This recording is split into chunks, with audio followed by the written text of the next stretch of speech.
በስመ አብ ወወልድ ወመንፈስ ቅዱስ አሐዱ አምላክ አሜን። እንደምን ቆያችሁ? እንደምን ሰነበታችሁ? አሜን። ቸርነቱ የማያልቅ ልዑለ ባሕሪ ቅዱስ እግዚአብሔር ስሙ የተመሰገነ ይሁን። እግዚአብሔርን አጋዥ መንፈስ ቅዱስን ደግሞ ገላጭ አድርገን የምንማማርበት የሕይወት ቃል ርዕስ ከስፍራ መጉደል በሚል ነው። መጽሐፈ ሳሙኤል ካለ ሁለተኛ ሳሙኤል ምዕራፍ 11 ከቁጥር 1 ጀምሮ ያለውን ቃል በመንፈሱ እናነባለን። እንዲህም ሆነ በዓመቱ መለወጫ ነገስታት ወደ ሰልፍ በሚወጡበት ጊዜ ዳዊት ኢዮአብን ከእርሱም ጋር አገልጋዮቹን እስራኤልንም ሁሉ ሰደደ። የአሞንንም ልጆች አጠፉ፣ አራቦትንም ከበቡ። ዳዊት ግን በኢየሩሳሌም ቀርቶ ነበር። እንዲህም ሆነ ወደ ማታ ጊዜ ዳዊት ከምንጣፉ ተነሳ፣ በንጉስም ቤት በሰገነት ላይ ተመላለሰ። በሰገነቱም ሳለ አንዲት ሴት ስትታጠብ አየ። ሴቲቱም እጅግ የተዋበች መልከ መልካም ነበረች። ዳዊትም ልኮ ስለ ሴቲቱ ጠየቀ። አንድ ሰውም የኤልያብ ልጅ የቄጥያዊ የኦርዮ ሚስት ቤርሳቤ አይደለችምን አለው። ዳዊትም መልእክተኛውን ልኮ አስመጣት፣ ወደ እርሱም ገባች።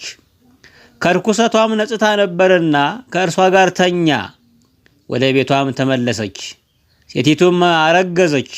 ወደ ዳዊትም አርግዣለሁ ብላ ላከችበት። ሁሉን የምትይዝ በዘመናት አሁን የምትኖር ሕያውና ቅዱስ እግዚአብሔር ስምህ የተመሰገነ ይሁን።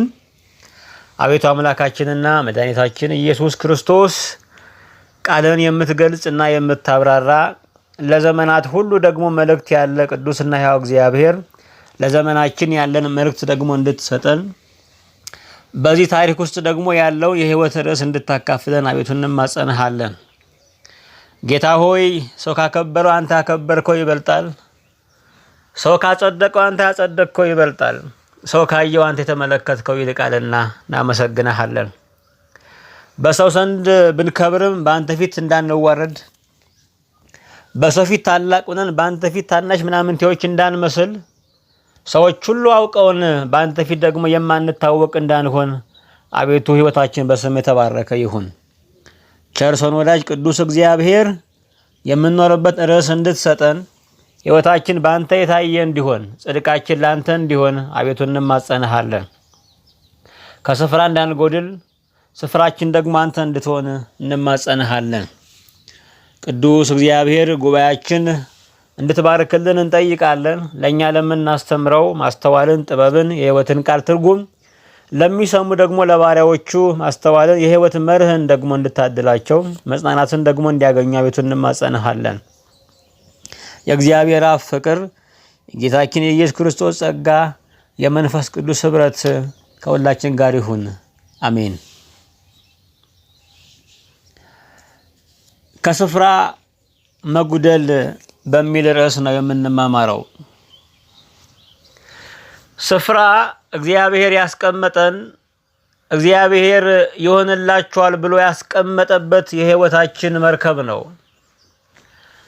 እያንዳንዱ ሰው ስፍራና ማንነት አለው። ስፍራውን ያወቀ ማንነቱን ያውቃል። ስፍራውን ያወቀ የሚያምርበትን የሕይወት አቅጣጫ ይረዳል። ብዙዎቻችን ከስፍራችን የምንጎልበት ነገር በጣም ብዙ ነው። ስፍራ ሰማይና ምድርን የሚያስታርቅ ማንነት ነው። ሰው የሚሰማበትን፣ ሰው የሚናገርበትን ስፍራ ማወቅ አለበት። ሰው የሚያምርበትን፣ ሰው የሚታይበትን የስፍራ ጌጥ ማወቅ አለበት። መስማት ባለበት ስፍራ የሚያስተምር ከሆነ ማስተማር ባለበት ጊዜና ስፍራ መማር ላይ ካለው አሁንም ይህ ስፍራን አለማወቅ ነው። ስፍራ ለሕይወታችን መፋጠን ያለው ዋጋ በጣም ትልቅ ነው። ብዙዎች የምንንከራተተው፣ ብዙዎች ከቦታ ቦታ የምንዘዋወረው ለኛ የሚሆነውን በመፈለግ ውስጥ ነው። ለኛ የሆነው በእኛ ላይ ዋጋ ያለውን ነገር የምናገኘው በስፍራ ውስጥ በመገኘት ውስጥ ነው። መጽሐፍ እንደሚናገር በመጠበቂያዬ ውስጥ ሆኜ ጠበቅኩት እርሱም ዘንበል አለልኝ እንዳለ ዕንባቆም መጠበቂያ ነው ስፍራ። እግዚአብሔርን የምንጠብቅበት የህይወት ማንነት ነው። እግዚአብሔር የሰጠን እግዚአብሔር ከኛ የሚጠብቀው እርሱ ስፍራ ይባላል። ሴትነት ስፍራ ነው። ወንድነት ስፍራ ነው። በዚህ ሀገር መወለድም ስፍራ ነው። በእናት አባቶቻችን መውጣትም ስፍራ ነው። እግዚአብሔር የመረጠልን ነገር በሙሉ እርሱ ስፍራ ነው። ዘመናችን ከተቀመጥንበት ነገር ሁሉ የሚያጎድሉ ብዙ የሚለቀቁ ኃይሎች አሉ። ከእምነት፣ ከፍቅር፣ ከማንነታችን፣ ከተስፋችን የሚያፈልሱን ብዙ የህይወት እንቆቅልሾች በዝተዋል። ዛሬ በታማኝነት እየጎደልን ያለንበት ጊዜ ነው። ትናንት እንደምናምነው ዛሬ እያመን አይደለም። ትናንት ለሰዎች ያለን መልካም አይን ዛሬ የለም። ትናንት እግዚአብሔርን የምናምንበት የልብ ተስፋ ዛሬ እየጎደለን ያለው።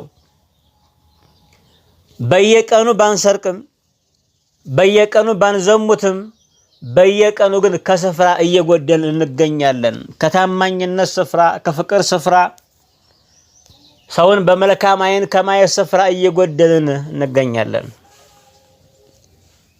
በስፍራ መጠበቅ ግን ማንነትን መክበብ ነው።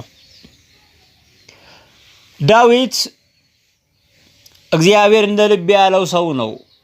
በበረሃ የታመነ በወጣትነት ዘመኑ እግዚአብሔርን ደስ ያሰኘ ብላቴና ነው። ምዕራፍ 11 ሲጀምር ግን ነቢየ እግዚአብሔር ዳዊት በእስራኤል ላይ ነግሶ እንመለከታለን። ያን የመከራ ጉዞ፣ ያን የበረሃ ሽሽት፣ ከንጉሥ ሳኦል የተደበቀበትን ያን የኮረብታ ዘመን በመዝሙር ደምድሞ ምዕራፍ 11 በእስራኤል ሁሉ ላይ ነግሶ እንመለከታለን።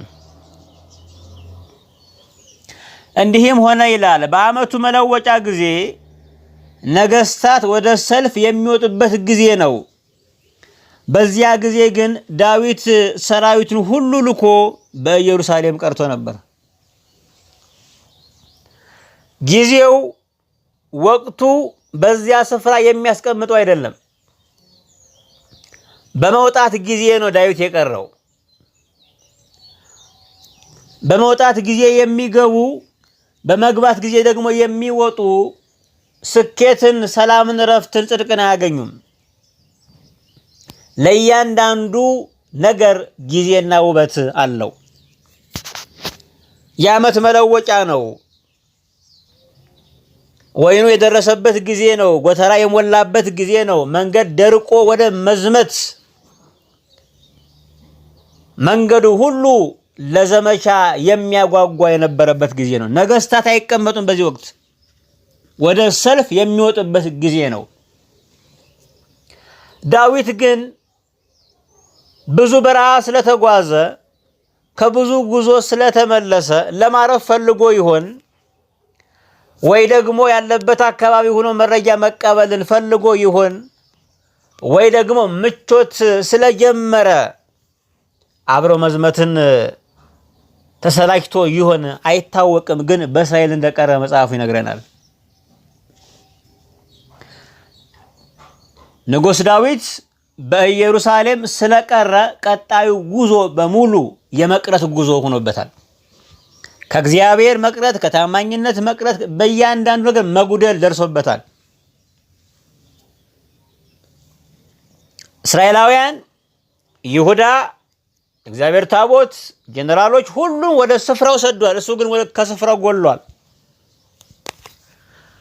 ሁሉን ሰደን በቀረንበት ነገር እረፍት አይሰማንም። ሁሉን ነገር ልከን እኛ በቀረንበት ማንነት ላይ መጽናናትን አናገኝም። ሁሉ ተርቦ የኛ መጥገብ ሰላም አይኖረውም። ሁሉ ተራቅቶ የኛ መልበስ ሰላም አይሰጥም። ሁሉ ማረፊያ አጥቶ የኛ መጽናናት ሰላም አይሆንም። እንደ ሀገር መቸገርም መልካም ነው። አንዳንዴ አንድ ሴትዮ እግዚአብሔር ሁሌ ታመሰግናለች። ስለሰጠኸኝ፣ ስላየኸኝ፣ እንደ ሰውም ስለቆጠርከኝ እኔ ካንተ ዘንድ ልቀበል ማነኝ ትላለች ሁል ጊዜ። ቀጥላ እንደዚህ ትላለች፣ ጌታ ሆይ ለኔ እንደሰጠ ለሁሉ ስጥ ትላለች። ለኔ እንደሰጠ ለሁሉ ስጥ፣ ካልሰጠህ ግን የሰጠኸኝን ያዩብኛል ትላለች። አብሮ መክበርን መውደድ፣ አብሮ መልበስን፣ አብሮ መብላትን ያስፈልጋል መውደድ። ብቻውን የሚከፍ ከፍ የሚል ብቻውን የሚታይ ብቻውን የሚያርፍ የለም። ዙሪያው የተአመሰ ነገር ካለ እሱ አብሮ ይወድቃል። ሰው ዙሪያውን ይዞም ከፍ ማለት አለበት። ዳዊት ሁሉ ልኮ እርሱ ቀረ።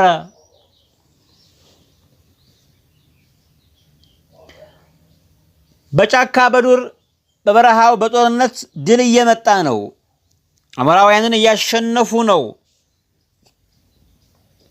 እስራኤል የእግዚአብሔር ታቦት ባለበት ስፍራ ድል አለ። ነገር ግን ቤተ መንግስቱ ሽንፈት እያደባበት ይታያል። ንጉስ ባይታገልም ንጉስ ባይዋጋም መታየቱ ብቻ ድፍረት ነው። ለሰራዊቱ ለወታደሩ ወኔ ይሆናል። ወታደሮች በጠላት ላይ ለመዝመት ድል ለማምጣት ገድል ለመፈጸም ይገዳደራሉ። ወታደር ባይዋጋም በድንኳኑ አለ መባሉ ለወታደር የድፍረት ትጥቅ ነው። ዳዊት ግን በኢየሩሳሌም ቀርቶ ነበር።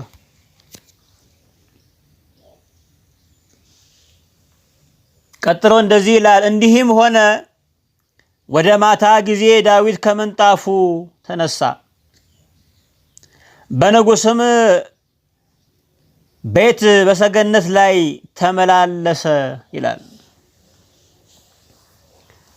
ሁሉ ወጦ እኛ ስንቀር በዛ ጉዳይ ረፍት አይሰጠንም። ሐሳብ ጭንቀት አለው፣ ውጥረት አለው፣ ህሊና ይጨነቃል። ዳዊት ስለ ጦርነቱ እያሰበ እያንሰላሰለ እያመላለሰ ከምንጣፉ ተነስቷል። በሰገነት በኩል መመላለስ ጀመረ። ሐሳብ ስለገባው ነው። በመሸ ጊዜ ነው። ቀጥሎ እንደዚህ ይላል፣ በሰገነቱም ሳለ አንዲት ሴት ስትታጠብ ተመለከተ። ሴቲቱም እጅግ የተዋበች መልከ መልካም ነበረች።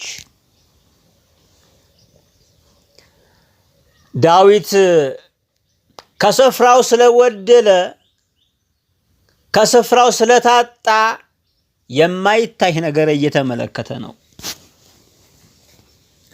ሰገነት ላይ መውጣት ሁሉን ያሳያል። መጽሐፍ እንደሚናገር በተራራ የተሰራ ቤት አትሸፈንም ተብሏል። ሁሉም የሚያየው ነው በተራራ ያለ ቤት። ሰገነት ላይ ወጦ ማማ ላይ ወጦ ከታች ያለን መመልከት በጣም ቀላል ነው፣ ይታያል። ዳዊት ከሰገነት ላይ ሆኖ አንዲት ሴት ስትታጠብ ተመለከተ። መጸለይ ይገባው ነበር። ሰራዊቱ ሁሉ ዘምቶ ነው ያለ። ለዳዊት መንግስት መጽናት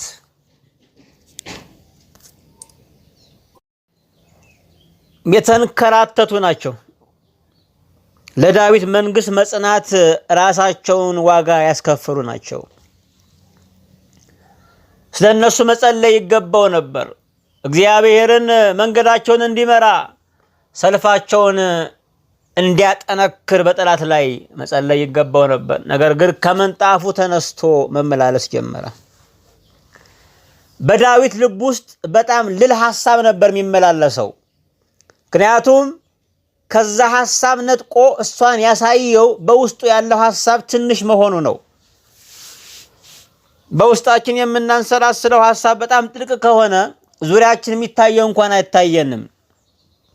ምክንያቱም ልብ ካላየ አይን ስለማያይ ዳዊት ግን አይኑም ልቡም ነው የተገዛው። ለምን ሲባል የልቡ ሐሳብ በጣም ልልና ምናምንት የነበረ ማለት ነው። ወደ ፈተና እንዳንገባ በውስጣችን የምናንሰላስለው ሐሳብ መግዘፍ አለበት ከምናየው።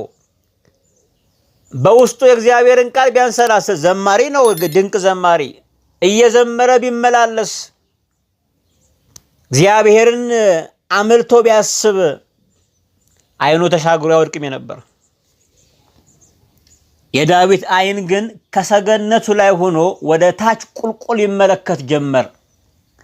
ሲመለከት አንዲት መልከ መልካም በጣም ውብ ሴት ስትታጠብ ገላዋን ይመለከት ጀመር። መጽሐፍ አታመንዝሩ ይላል። እኔ ግን እላቸዋለሁ ወደ ሴት ያየ ሁሉ የተመኘም በልቡ ከእርሷ ጋር አመንዝሯል አለ ጌታ። ምክንያቱም ልብ ካመነዘረ እግር አይቀርም፣ አካል አይቀርም፣ እግር ይሄዳል። ብዙዎቻችን እግሮቻችን ሄደው ልባችን ሊቀር ይችላል። ልባችን ከሄደ ግን እግራችን በግድ ይከተላል። ዳዊት ልቡና አይኑ ተከተለ። ስለዚህ ለመውደቅ ምክንያት ሆኗል። ልብ ምንጭ ነው። በልብ ከተመኘ ያመነዝራል፣ ምንጩ ነዋ።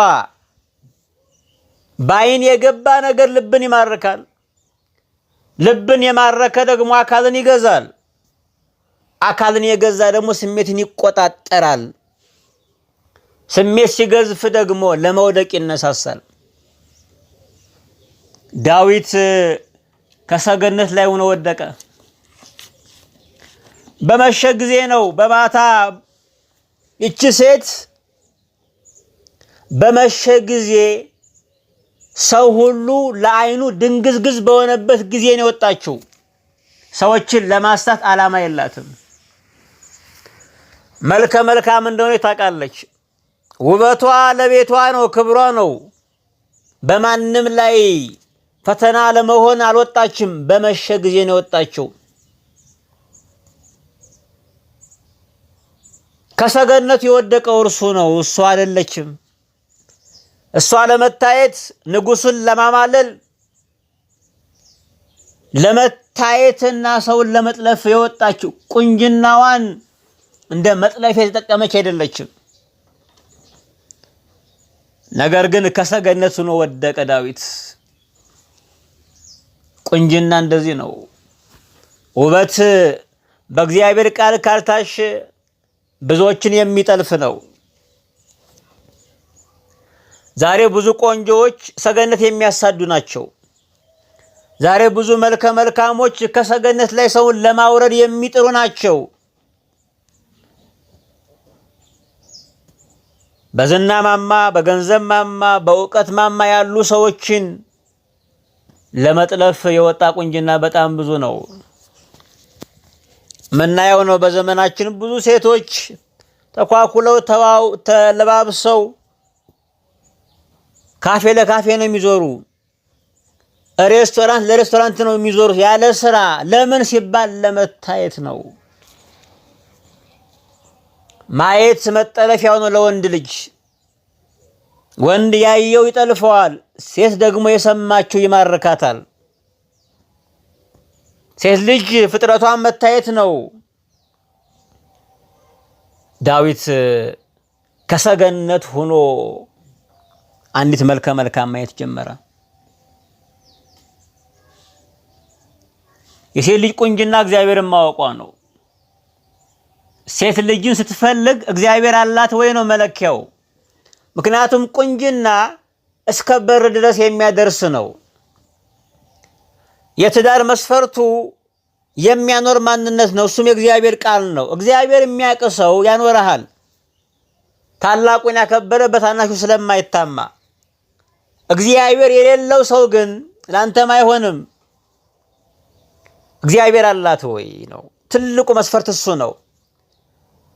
ቁንጅና እስከ ትዳር በር ነው። ከገባ በኋላ ንዝነዛዋን ጭቅጨቃዋን የሚሰውር ውበት የለም። አጉል ባህሪያዋን የሚሸፍን የአይን ቁንጅና የለም።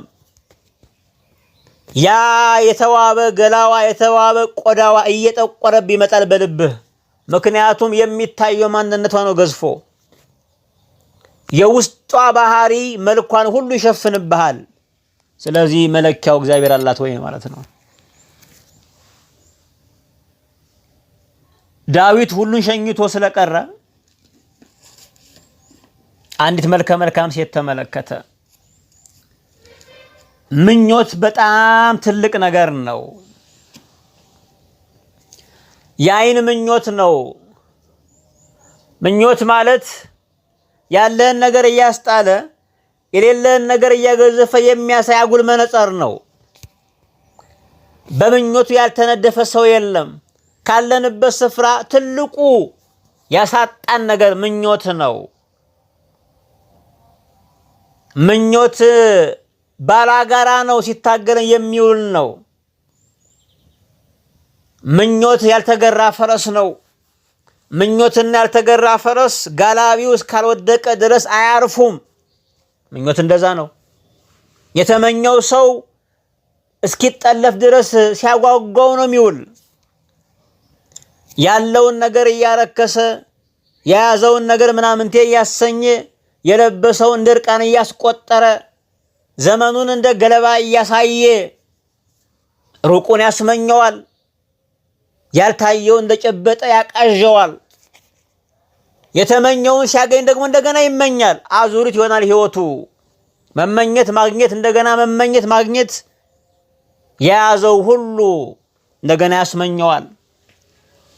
የሰው ደስታው እግዚአብሔር ነው። እግዚአብሔር ለኛ እርካታችን እርሱ ራሱ በቂ ነው። እግዚአብሔር መልስ ይዞ አልመጣም። እግዚአብሔር ራሱ መልሳችን ነው። እግዚአብሔር መልስ ከሆነ የትኛውም ጥያቄ አያስጨንቀንም። እግዚአብሔር መጠጊያችን ከሆነ የትኛውም ሁካታ አይረብሸንም። እግዚአብሔር አባታችን ከሆነ የትኛውም ጥያቄ አያሳስበንም። እግዚአብሔር ራሱ መልሳችን ነው። እግዚአብሔር ብቻ እርካታችን ካልሆነ፣ እግዚአብሔር ብቻ መጽናኛችን ካልሆነ፣ እግዚአብሔር ብቻ ጥላ ቤታችን ካልሆነ ደስታ የሚያመጣ ነገር ምንም የለም ምድር ላይ። አቅርቦት፣ ፍላጎት፣ ግኝት ነው እርካታ መሆን አይችልም። ብዙዎች በወርቅ ተጓጊጠው በተዋበ ቤት እየኖሩ ሰላም የላቸውም። ሰላም የእግዚአብሔር ሀብት ነው። የፈለጉትን ያደርጋሉ፣ ያሹትን ይገዛሉ፣ ነገር ግን እረፍት የላቸውም። የእረፍት አለቃው እግዚአብሔር ነው። ያዝነው ነገር እረፍት ሰላም አይሰጠንም። የለውም ሀብቱ፣ ባህሪው አይደለም። እግዚአብሔር ለምኞታችን እንዳንገዛ እግዚአብሔር ዋጋዬ ነው ብሎ መኖር ያስፈልጋል። መጽሐፍ ሲናገር በዘፍጥረት ላይ ሔዋን ዛፉን ለመብላት ያማረ እንደሆነ አየች ይላል። ለዓይኗ የሚያስጎመዥ ሆነባት። የምታውቀው ዛፍ ነው እኮ አብሯት የኖረ ዛፍ ነው።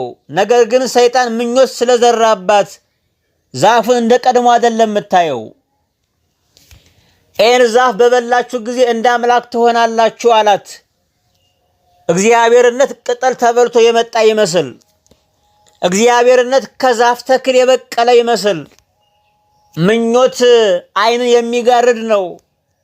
ምኞት የሚያቅበጠብጥ ሕሊና የሚሰውር ነው። ካላሰፍነው ስፍራ የሚጥል ያልተባረከ ጉዞ ነው። ሔዋን ዛፉን ስታይ አምላክነት የተንጠለጠለበት ይመስላል። በለሱን ስትመለከት በበላች ጊዜ አምላክ የምትሆን መስሏት ነበር። እግዚአብሔርነት የባህሪው ነው። አምላክነት የባህሪው ነው። ተበልቶ የመጣ አይደለም። ምኞት ግን እንደዚህ አይነት ጅላጅል የሚያደርግ ነው።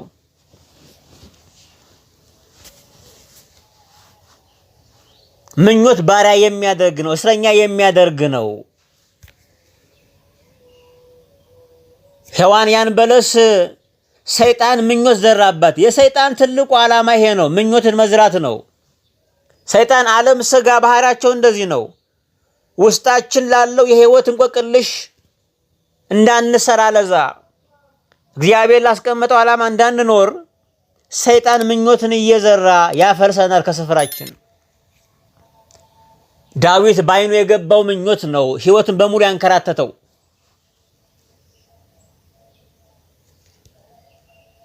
የምንመኘው ነገር ያ ነገር ማስተዋል ያስፈልገዋል።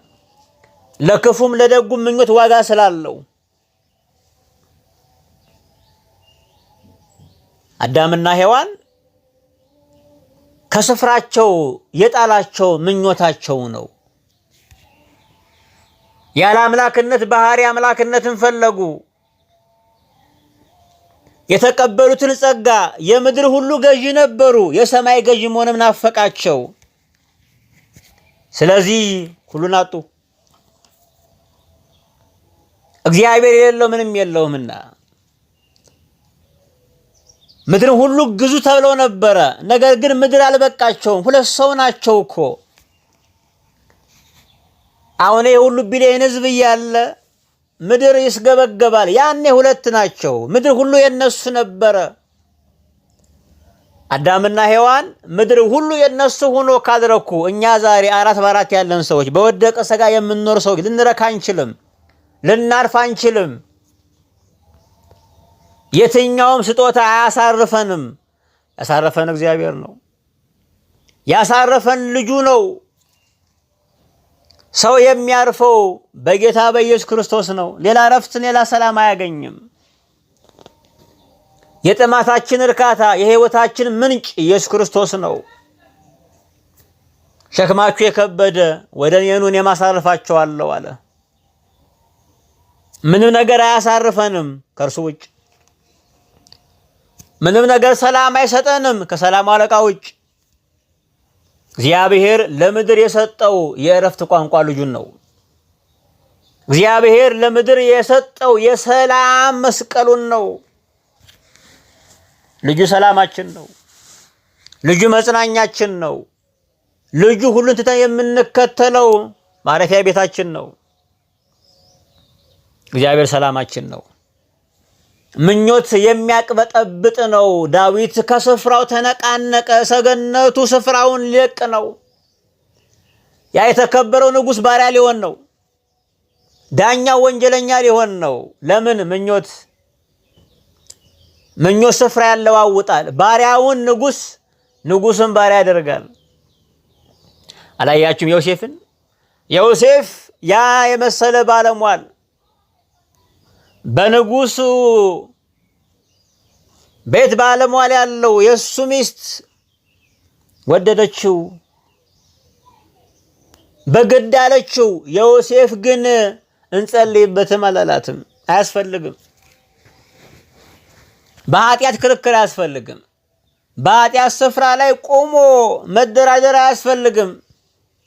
ማንም የቆመ ቢመስለው እንዳይወድቅ ይጠንቀቅ ነው የሚል መጽሐፍ። ስለዚህ ልብሱን ጥሎላት ሮጠ። አንዳንዴ እንደዛ ነው መፍትሄው። የለበስነውንም ተራቁተንም ቢሆን ጥሎ መሄድ ነው። ዮሴፍ ዋጋውን ያውቃል። ልብሱን ጥሎ እንደሄደ እንደሚያስቀጣው። ነገር ግን ከሰው ፍርድ በላይ የእግዚአብሔርን ፍርድ የፈራ ሰው ነው። በሰው ዘንድ ከመክበር በላይ የእግዚአብሔርን ክብር የናፈቀ ሰው ነው። ሰው ምንም ይበል፣ እግዚአብሔር ብቻ ይቀየም። የሰው ክብር የሚወርድ ነው፣ እግዚአብሔር ክብር ነው የሚጸናው። ሰው ያየው የሚጣል ነው፣ እግዚአብሔር ያየው የጸና ነው። ስለዚህ ልብሱን ጥሎ ሮጠ። ያችን ንግስት ባሪያ ያደረጋት ምኞቷ። ዮሴፍን ደግሞ በንግስቲቱ የተመኘ ባሪያው ደግሞ የነበረ እሱ ደግሞ ንጉሥ ሆነ። ምኞት ስፍራ ያለዋውጣል። ዳዊት ከላይ ሆኖ ከሰገነቱ ላይ ሆኖ ምኞቱ ጠለፈው፣ በዓይኑ ገባ። ይሁዳን የጣለው ምኞቱ ነው እኮ። የገንዘብ ናፍቆቱ በ30 ዲናር የገንዘቡን ምንጭ ነው እኮ የሸጠው። 30 ዲናር እኮ በአንድ ስብከት ጌታ ሲያስተምር በአንድ ጉባኤ ሰበስበዋል። ምኞት ግን አጉል መነጽር ስለሆነ ማገበስበስ ብቻ ስለሆነ ያለውን ማጣ። የገንዘቡን ምንጭ ባለቤቱን ራሱን መምህሩን አጣ። ገመድ ብቻ ተረፈው በገንዘቡ። ምኞት ከሰገነት ሆኖ የጣለው ምኞት ነው ዳዊት። 10 ቁባቶች 7 ሚስቶች አሉት ዳዊት። 17 ሴቶች አሉ ቆነጃጅት በቤቱ። ያለውን ያስናቀው ምኞቱ ነው።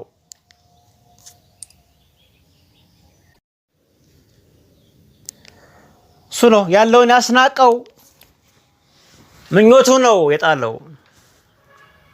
ቆንጆ አይቶ የማያውቁ ነው አይደለም። ቤቱ ውስጥ 17 ቆንጆዎች አሉ። በዚያ ሰዓት እንኳን ህጋዊ ሚስቶቹ እና አቢግያ አሉ፣ እና አቢጣል፣ ማዕካጊት፣ ሜልኮል፣ አኪናሆም ሚስቶቹ ነበሩ። ልጅ ወለደባቸው በኬብሮን። ያሉትን ያስናቀው ምኞቱ ነው። 17ም ተይዞ ለካ እረፍት የለም። ልጁ ዳዊት ልጁ ሰለሞን ደግሞ 1000 ሚስቶች ነበሩት። 1000 ሚስት ማባበል እንኳን ከባድ ነው። ይሄ ነገር ለምን መጣ ሲባል ምኞት። ዳዊት ስፍራውን አጣ። ከሰገነት ላይ ሆኖ ዳዊት ተወረወረ። እሷ ለመንጻት ነው የወጣችው። ልማድ አንስት ነበረባት፣ የሴቶች ልማድ። ከዛ ለመንጻት ነው። ቁልቁል ያያት እሱ ነው፣ የወረደ እሱ ነው፣ የተመኛት እርሱ ነው። አያት። በንጉሳዊ መግባት በጣም መጥፎ ነው። ሁሉን በሚችሉ ሰዎች ፊት መታየት በጣም መጥፎ ነው። ሰው ሁሉም ቢችል በጣም አስቸጋሪ ነው። ቀጥሎ እንደዚህ ይላል። ዳዊትም ስለ ሴቲቱ ጠየቀ። ድንግል ከሆነች ምናልባት ንጉሥ ስለሆነ ሚስት ሊያረጋት ፈልጎ ሊሆን ይችላል። ማናት አለ። ወንድ ከመረመረ ፍላጎት አለው ነው። ስለሷ ጠየቀ። ምንድናት አለ። የመለሰለት ሰው ግን በጣም የሚደንቅ ሰው ነው። እግዚአብሔር ያዘጋጀው ሰው ነው። ዳዊት ቁልቁለት ጉዞ ጀምሯል። ስለዚህ ይሄ ሰው እንደ ታኮ ሆኖ ነው የቆመለት። ዳዊት ቆም እያለው ነው። መልሱ በጣም የሚደንቅ ነው። እግዚአብሔር ያዘጋጀው ሰው ነው። እንደዚህ ያለው አንድ ሰውም የኤልያብ ልጅ የቄጤዋዊ የኦርዮ ሚስት ቤርሳቤ አይደለችምን አለው። ከሰገነቱ ሆኖ ዳዊት እያየ ጠየቀች። ማናት አለ። ሰውየው የኤልያብ ልጅ የቄጤዋዊ የኦርዮን ሚስት ባላላት፣ ድንግል አይደለችም። ዳዊት በስሜት ግሎን ያለ ምጣድ ላይ የጋለ ምጣድ ላይ የተጣለ ስጋ ነው የሚመስለው። እየጨሰ ነው ስሜቱ። ገላጋይ ያጧል ዳዊት። ይሄ ሰው ገላጋዩ ነው። የኦርዮን ሚስት ናት፣ የቄጤዋዊ ታውቀዋለህ። ቤቷ ከቤተ መንግስቱ አቅራቢያ ነው። ስለዚህ የሹም ቤት ነው። ቤተ መንግስት ስፍራ አካባቢ ላይ የሚሰሩ ቤቶች ወታደርም ቢሆኑ ሽማምንት ናቸው። ተራ ወታደር አይደለም። ለሱ ዘብ የቆመለት ነው።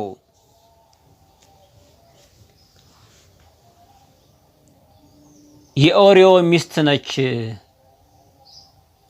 ቤርሳቤ ነች አለው። ይሄ ሰው ከሰገነቱ ሆኖ የሚያየው ቤቷን ነው። ከሰገነቱ ሆኖ የሚያየው ትዳሯን ነው።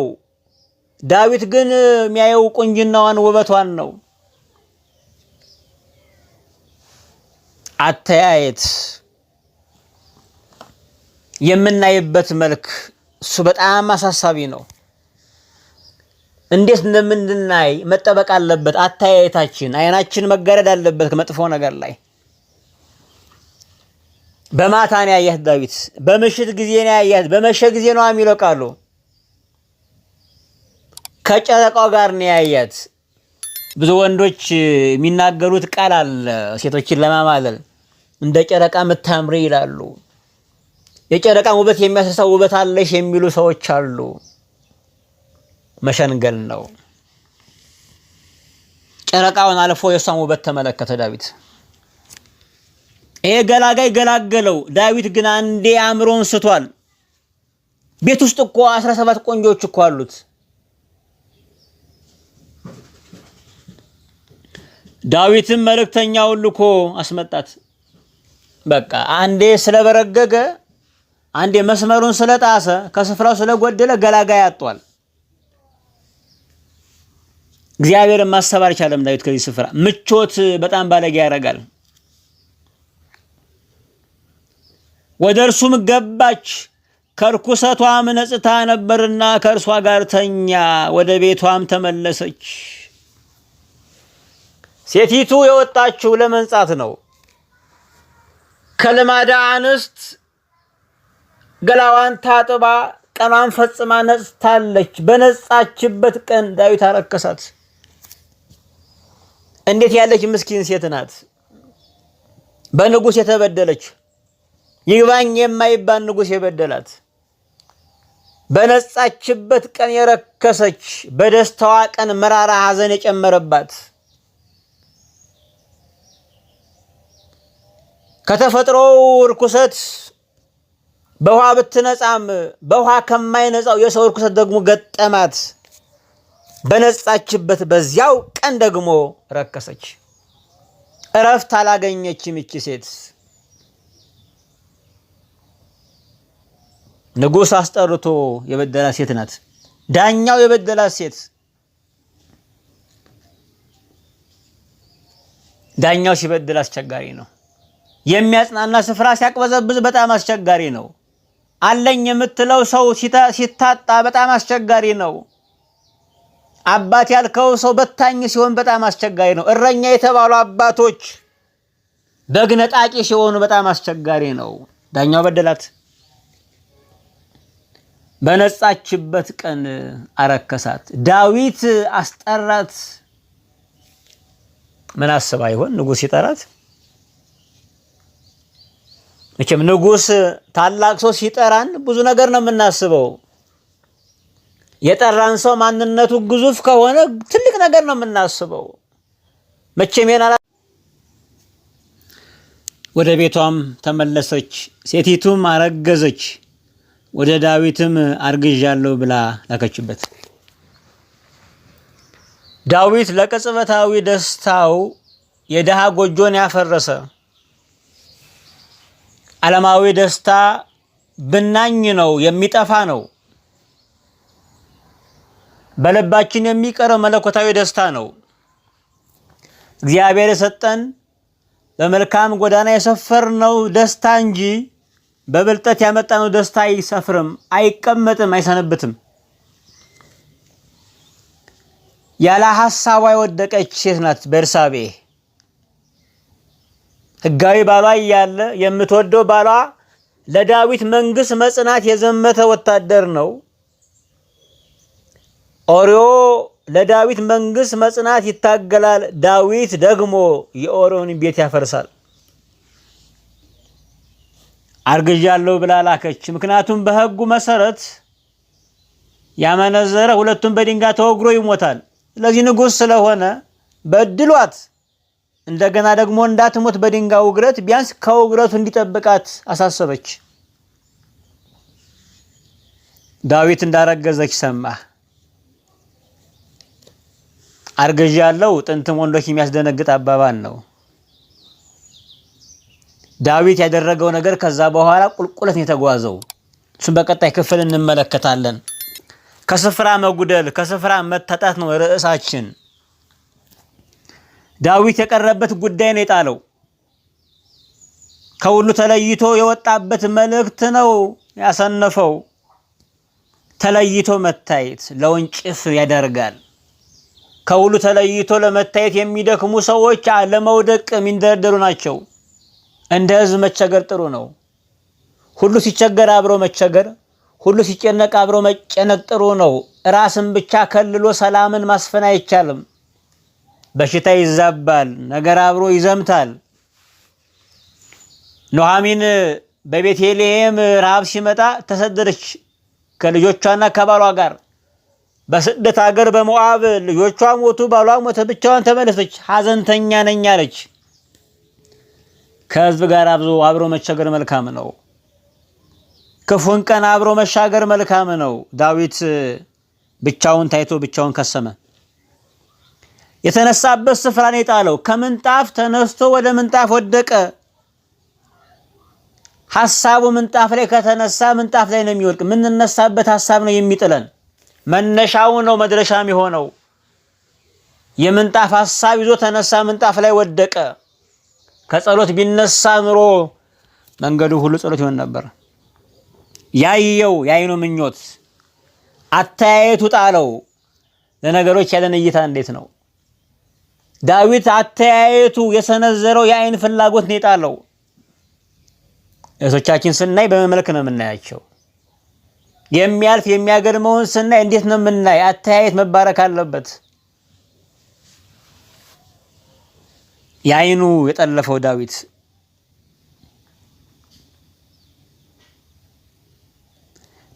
ገላጋይ ያጣ ሰው ነበር።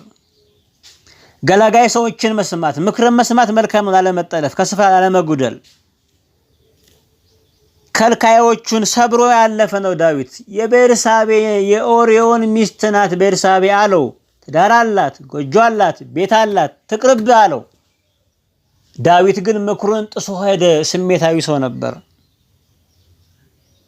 እግዚአብሔር ገላጋይ ሲያመጣ መልካም መሆን ጥሩ ነው።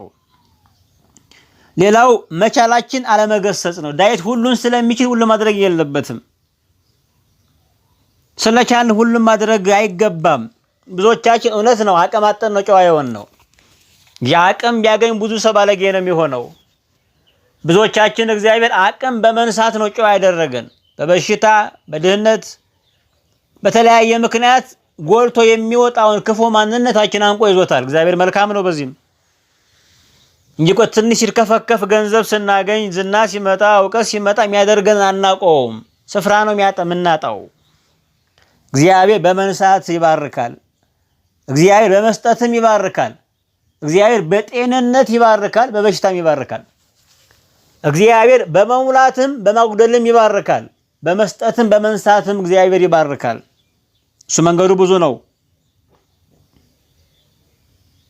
ዳዊት ቤት ውስጥ ያሉት አነሱበትና ውጭ ተመኘ። 17 ቆንጆ ቤት ውስጥ አለ፣ ሌላ ግን ምኞት ወጣ። የምኞት እስረኛ ሆነ።